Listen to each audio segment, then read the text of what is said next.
In this video, let's take a look at how you can access the sidechain feature of compressors directly from Push.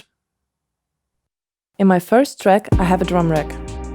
In the second track, I have a device playing chords. And I also have a compressor loaded into the track.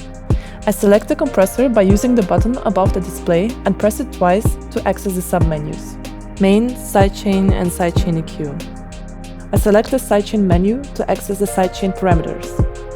I can select the input type, in other words, the source of my sidechain compression, using the encoder above the display. I'll select track number 1, which contains my drum rack. Using the second encoder, I can decide which of the sounds from the drum racks I'd like to use as the source for the sidechain.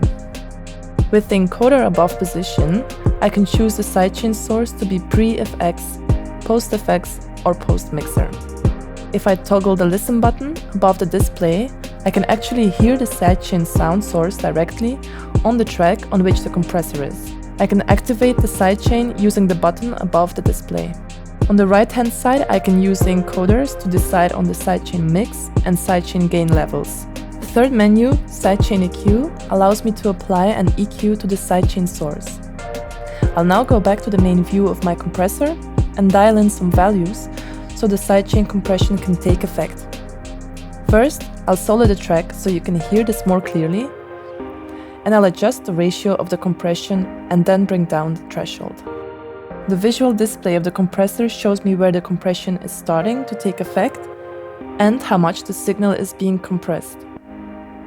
I can also make adjustments to the attack and release of the compressor, which affect the duration of the sidechain.